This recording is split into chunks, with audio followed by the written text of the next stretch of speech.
Samajwadi party के वरिष्ठ नेता आदरणीय रामविलास पासवान जी, लीडर अपोजिशन राम गोविंद चौधरी जी, साथ में रहे मंत्री अरविंद सिंह गोप जी, हमारे नामा राष्ट्रीय पूर्व सांसद कुमार अखिलेश जी और सभी समाजवादी पार्टी के वरिष्ठ नेता। सबसे पहले मैं उन तमाम साथियों का स्वागत करता हूं, बधाई देता हूं जो आज समाजवादी पार्टी में शामिल हो रहे हैं।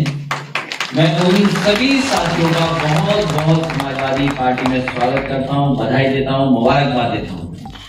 और उनके आने से समाजवादी पार्टी का कारवा और बढ़ता चला जा रहा है। आने वाले समय में ये निश्चित है उत्तर प्रदेश से भारतीय जनता पार्टी का सफाया होने जा रहा है, उसकी तैयारी आज हो रही है। सबसे पहले पूर्व मंत्री बहुत ही सम्मानित हमारे बुजुर्ग आदरणीय मानपाल सिंह जी, इनका स्वागत करता हूं। साथ ही साथ गोरखपुर के जितेंद्र निषाद जी, सुशील चंद्र साहनी जी, बेचन निषाद जी, इनका स्वागत करता हूं। संख्या में साथी शामिल हुए, उनको बहुत बहुत बधाई समाजवादी पार्टी की तरफ से। बहुत ही पुराने नेता समाजवादी पार्टी में रहे, लगातार मजबूत बनाते रहे।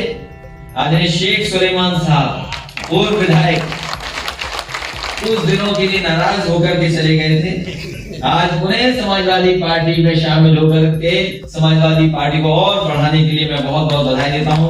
जितेंद्र सिंह कटियार, उनके साथ बड़ी संख्या में लोग हैं। यशवीर सिंह, पूर्व सांसद, जो हमारे साथ भी सांसद रहे, कुछ दिन के लिए छुट्टी पे चले गए थे, पुनः समाजवादी पार्टी में शामिल हो रहे हैं। इनको और इनके तमाम बड़ी संख्या में जो साथी आए हैं, हॉल में नहीं आ पाए हैं, हॉल के बाहर भी बड़ी संख्या में लोग, उन सभी लोगों का बहुत बहुत स्वागत करता हूं। हरिशंकर राजभर जी, मुन्ना यादव जी और उनके साथ बड़ी संख्या में साथी हैं, उनको बहुत बधाई। और इसीलिए सरकार के मुखिया की भाषा बदल रही है।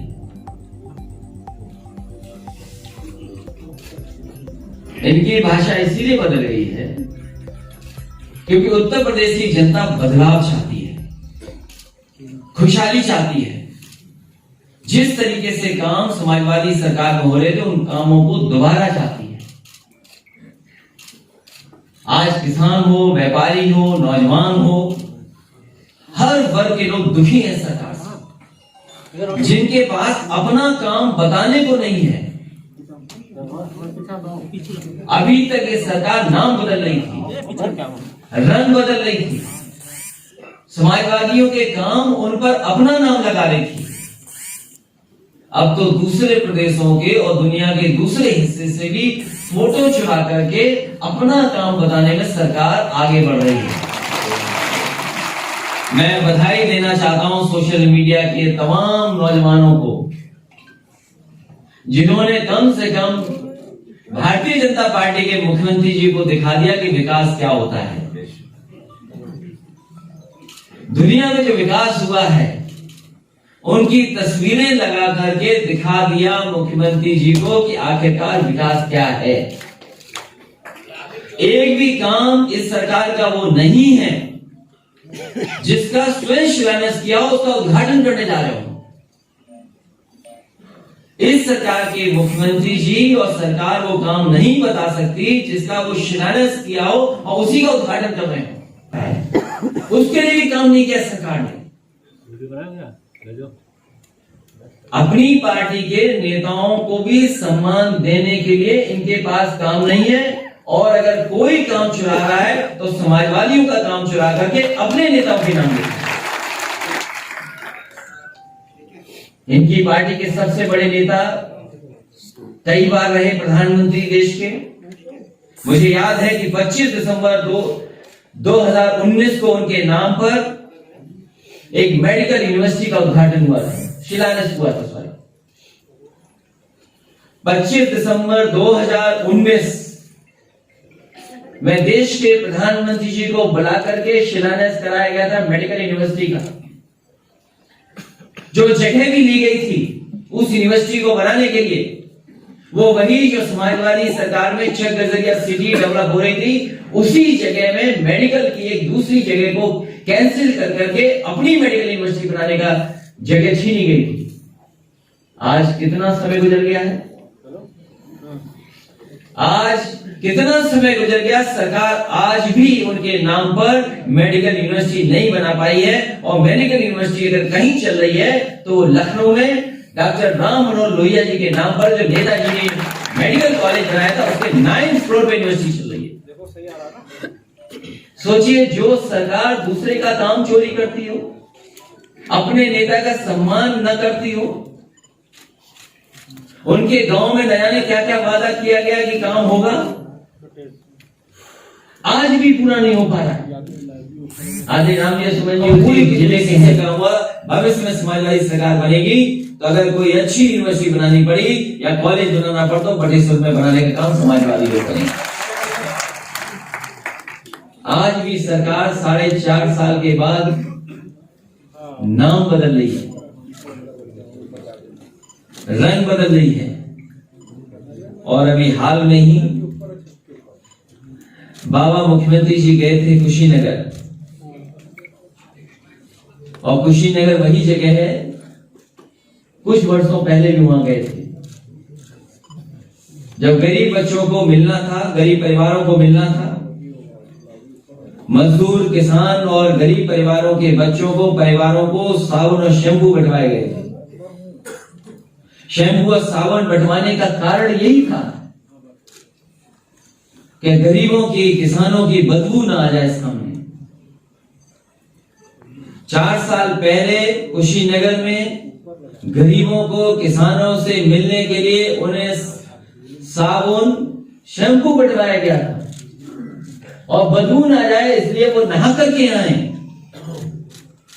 जनता सवाल पूछती उनसे, इसीलिए जानबूझ करके भाषा बदल रहे हैं। बगल के जिले में गोरखपुर के भी लोगों को याद है कि सबसे ज्यादा ऑक्सीजन न रहने की वजह से बच्चों की जान गई थी। गोरखपुर के तो थे ही बच्चे, लेकिन कुशीनगर के भी बड़ी संख्या में बच्चे थे। इस सरकार ने ऑक्सीजन छीनी है, और आपने देखा है कोरोना के समय पर, कोविड के समय पर लोग भागते रहे, लोग इंतजाम करते रहे।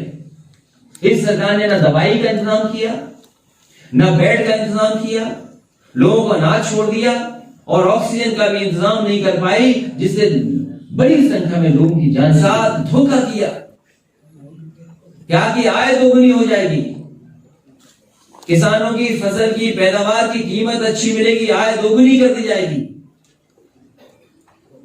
लेकिन ना आय बता रहे हैं, और महंगाई के कारण, चाहे वो डीजल हो, पेट्रोल हो, सिलेंडर हो, उसकी महंगाई कितनी हो गई। दालें हैं, तेल है खाने का, सरसों का तेल कितना महंगा हो गया।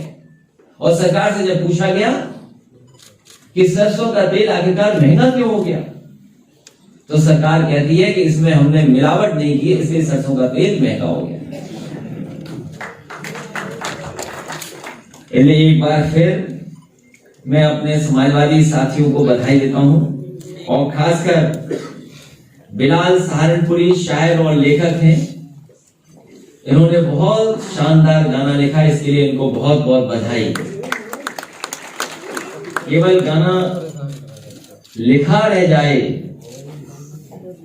और अगर उसमें मेलोडी ना हो, म्यूजिक ना हो, तो वो अधूरा सा लगता है। ये सबसे बड़ी उपलब्धि सरकार की है कि इनका पास बुलडोजर है। बुलडोजर में स्टीयरिंग होता है। अभी बुलडोजर इधर चल रहा है, स्टीयरिंग घूम जाएगा तो बुलडोजर किधर चलेगा।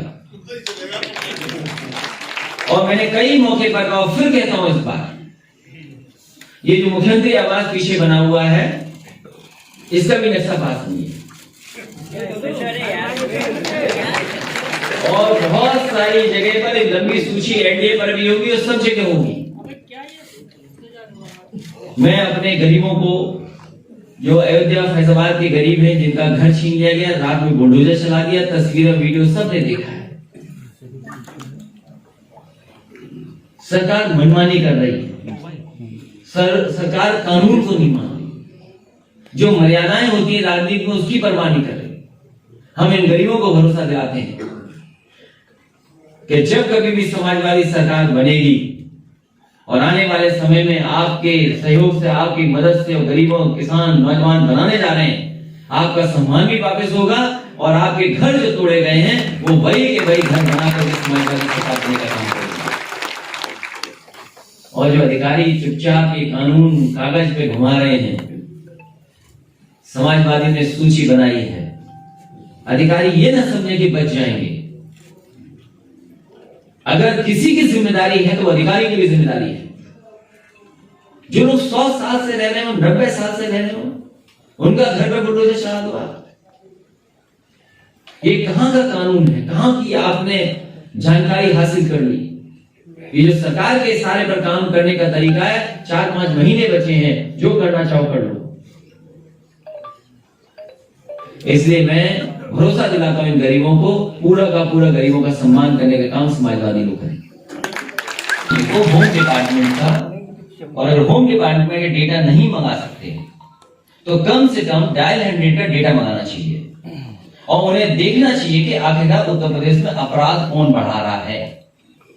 और कम से कम मुख्यमंत्री जी को निर्देश देकर के जाएं कि टॉप 10 माफिया उत्तर प्रदेश के कौन हैं।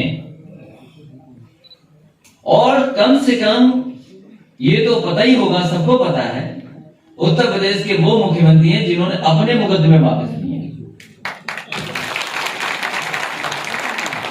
एनसीआरबी का डेटा क्या कहता है कि लूट, डकैती, महिलाओं के खिलाफ अपराध, हत्याएं सबसे ज्यादा कहां है? नेशनल यूनिवर्सिटी बनाने तो अच्छी बात है, यूनिवर्सिटी बननी चाहिए, लेकिन झूठ बोलने का प्रशिक्षण केंद्र सबसे अच्छा भारतीय जनता पार्टी चलाती है। कल आपने मुख्यमंत्री की उत्तर प्रदेश की नागरिकता पर सवाल उठाया है और उन्होंने कहा, आपने लिखा था उत्तर प्रदेश की नागरिकता नहीं होती, भारत की नागरिकता होती है। नहीं कि उत्तर प्रदेश का नागरिक नहीं है। सर अजय जी, आपने कहा था कि बीजेपी के जो विधायक हैं वो दूसरे रास्ते तलाश रहे हैं, सरकार की साख गिर रही है, आपके संपर्क में कितने हैं, इतना साफ कर दीजिए। गाना दोबारा सुनाऊंगा आपको। 8 नंबर बता दीजिए, टिकट दे दीजिएगा। किसानों के आंदोलन से भाजपा के लोग किसान आंदोलन नहीं कर रहे। भारतीय जनता पार्टी किसान है ही नहीं उनमें, उस पार्टी में। भारतीय जनता पार्टी में कोई किसान नहीं है। भारतीय जनता पार्टी बड़े व्यापारियों की, उद्योगपतियों की पार्टी है, छोटे व्यापारियों की भी पार्टी नहीं है। और अगर छोटे व्यापारियों की पार्टी होती तो जीएसटी, नोटबंदी से जिस तरीके से भारत की अर्थव्यवस्था को डुबाया है, इन व्यापारियों का बर्बादी नहीं होती।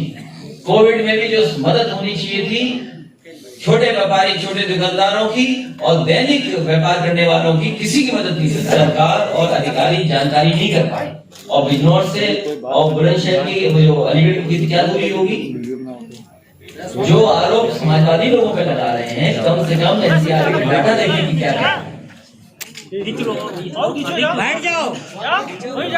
बहुत धन्यवाद आप लोगों का, प्रेस के साथियों का बहुत